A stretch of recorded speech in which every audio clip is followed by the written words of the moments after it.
Olá, tudo bem? Eu sou o professor Sérgio Sintra. Nós vamos conversar aqui sobre a redação no Enem.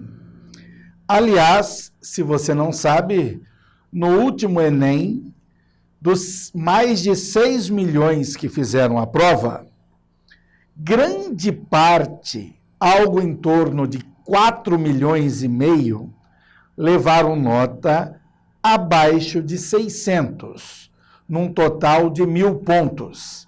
Essa nota é insuficiente para a grande maioria dos cursos das universidades públicas brasileiras.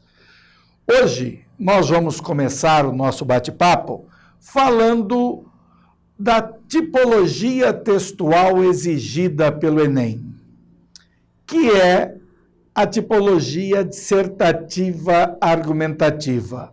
O texto dissertativo argumentativo se caracteriza por você expressar uma opinião a respeito de um dado tema. Por exemplo, no Enem passado, o tema foi Caminhos para combater a intolerância religiosa no Brasil.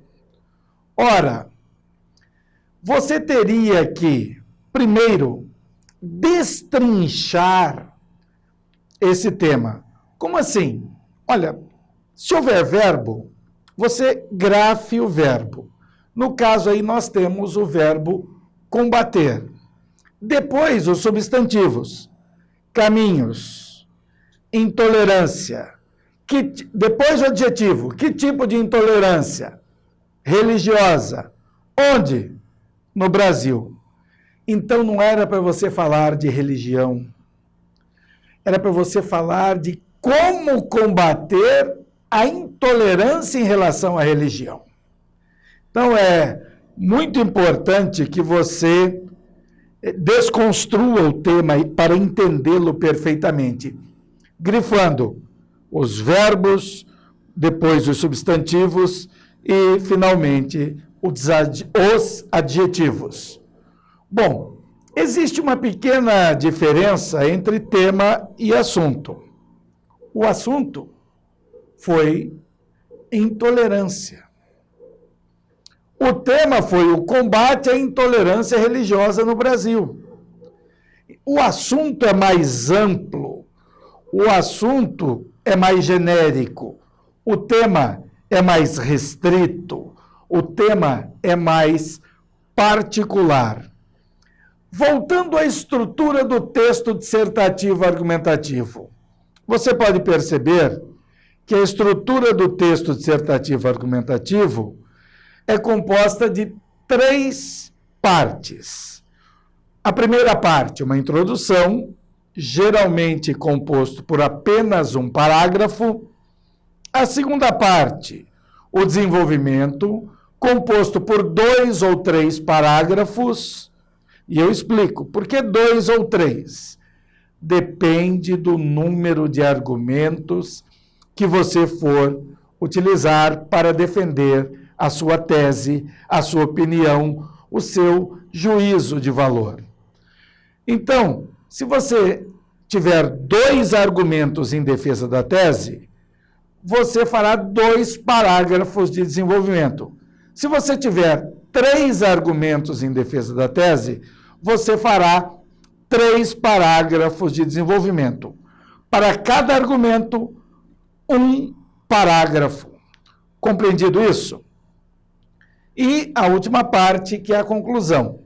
Então, a estrutura do texto dissertativo argumentativo é a seguinte. Primeiro, introdução. Segundo, desenvolvimento. Terceiro, conclusão. Essa estrutura, ela precisa ser observada, porque ela vale pontos. Então, se o texto é dissertativo argumentativo, você tem que opinar através de argumentos. Detalhe, a sua opinião deve ser impessoalizada. Você não pode usar a primeira pessoa do singular para expor o seu ponto de vista. Ele deve ser sempre impessoalizado. Ou você usa o verbo no infinitivo, ou você usa o verbo com o índice de indeterminação do sujeito.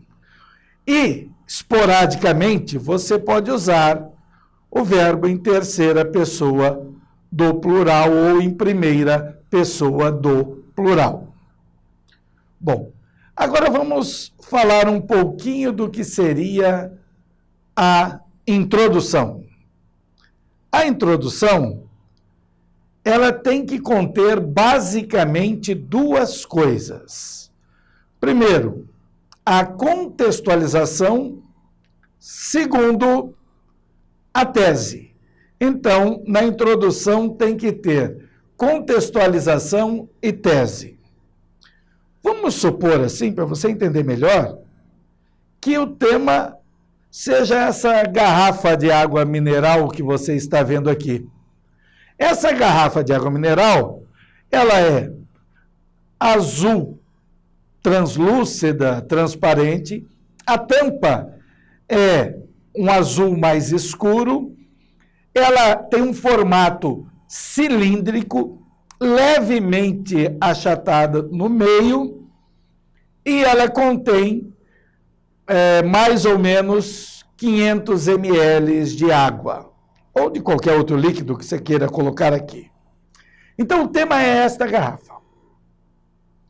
Você tem que fazer, como eu te disse, duas coisas na introdução.